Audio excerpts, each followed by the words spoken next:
new 2021 Mercedes-Benz S-Class is here, and I can't wait to get into it. But as always, show our channel some support by hitting subscribe and clicking that bell so we can continue to bring you new and interesting content.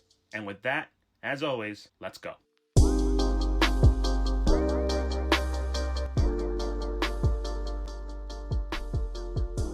Time and time again, Mercedes keeps setting new and amazing standards that when they come out, the industry, just like the rest of us, says, wow. And with the brand new 2021 Mercedes S-Class, it's done it again.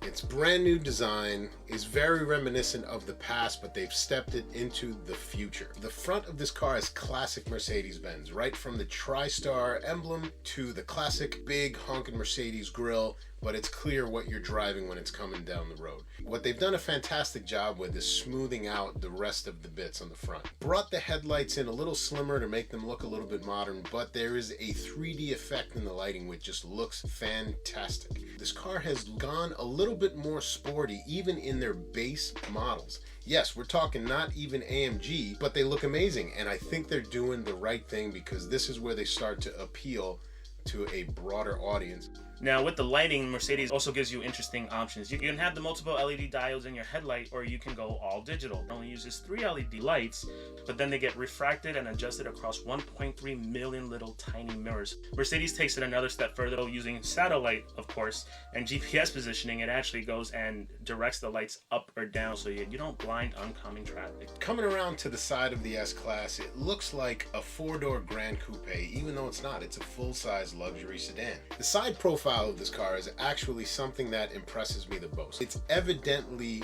lower in stature than most of its competitors. You can see it more than likely because of the air suspension. Starting from the very front line of the car, it almost looks like it's sloping down a little bit, even though it's more of a visual effect. It carries over the pillars down to the back, and it's an abrupt cutoff. Mercedes have done some really cool things to reduce the drag and wind noise of the vehicle, like introducing handles that actually fold into the car, and they've even gone as far as making the wheels more aerodynamic and smooth to reduce drag and create less wind noise. Swinging around to the back end, I think the butt of this car finally looks like something that stepped into the 21st century.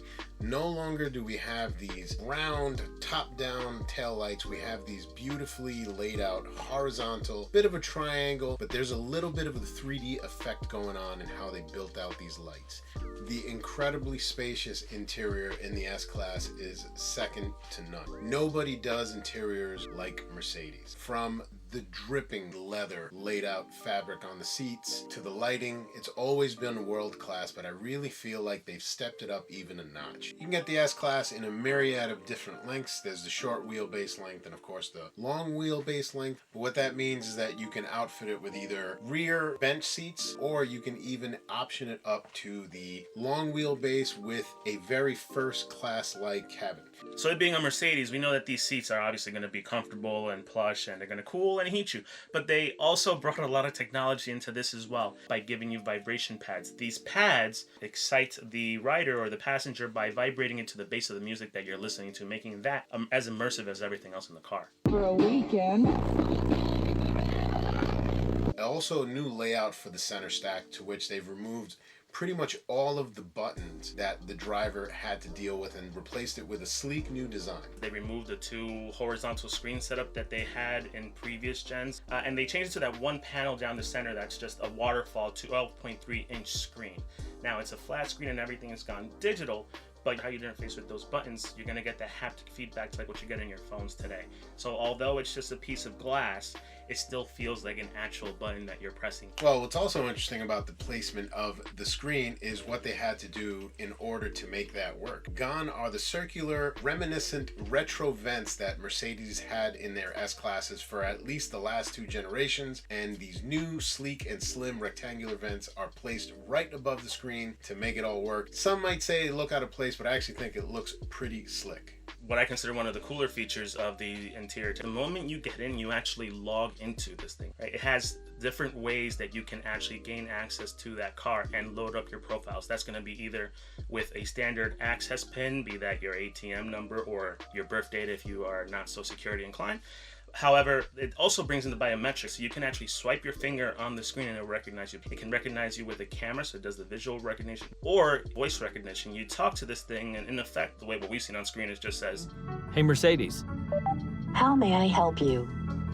It recognizes you and everything loads. With your profile, you can control your seating position, your radio presets, the lighting in the car, and you can restrict what settings can be changed in the car by someone else. One could say that you saw this coming, but again, Mercedes did this first. Instead of having the companions just stay at home, they're now being integrated right into the car. But instead of it being played off something like an app, Mercedes came and brought their own. Not only do you have gesture control, where you can raise the volume, open your sunroof, but now you can actually just tell the car to do that. While most manufacturers out there are lagging behind in making the driver's experience and interfacing with the car intuitive, they're relying on things like Apple CarPlay and Android Auto. And don't get me wrong, they're great. I mean, when it comes to how users work with technology, the cell phones have got it. However, with the Mercedes, it feels kind of out of place because the interface, how you touch, the information that it presents to you, it actually does a better job than those platforms. It just, frankly, it doesn't need it. So speaking of the screen in front of the driver, it's a flat screen, and you can see that in a lot of these pictures. However, the experience that the driver gets is still going to be immersive and in 3D. What it does is it has gaze tracking, so that it's actually paying attention to the driver consistently, and wherever your eyes gaze, the car responds to that motion. So just the same, if you start looking to the back of the car, it anticipates that move, and it has several different cameras throughout the cabin. It'll do things like remove the shades in the back so you can get a clearer line of sight. Also the same when you're looking at the gauges at the screen in front of you, the heads-up display, the presentation of that is actually bigger, more pronounced. The quality of the image, the 3D imagery that they give you there, it also has to do with augmented reality. So when you're taking your left turn, you want to know your speed, it actually increases the size of the icons, reduces them, and makes it impossible for you not to know when to turn. Note, this car does have Apple CarPlay, it does have Android Auto, but it's not going to leverage those systems to actually make the presentation. And honestly, this is better. The lighting in this car. You get up to 65 different colors, but just the way it's laid out and the things that it can do, it's quite incredible. The 65 lights aren't just to give you the ambiance, but it also is a safety feature of this vehicle. It'll flash on the respective side if you're about to open the door into oncoming traffic, some pedestrian, or you're opening that door, you get a warning.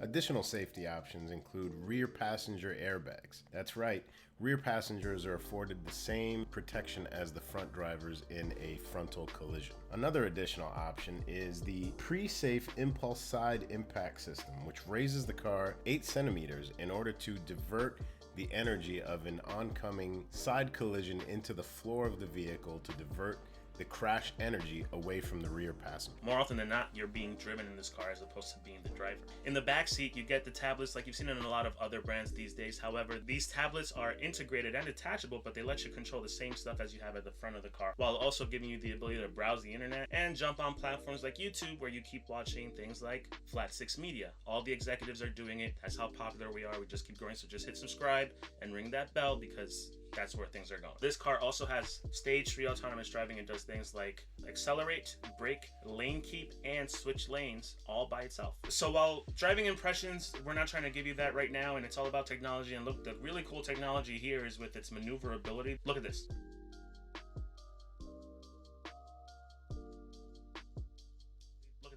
Those back wheels turned a whole bunch. So you turn the front wheels to the left, the back wheels will turn to the right. If you remember, it's similar to a lot of cars do this, but this is very pronounced. And what it does is it gives you a much tighter turn radius. You can maneuver this way better than any other vehicle out there.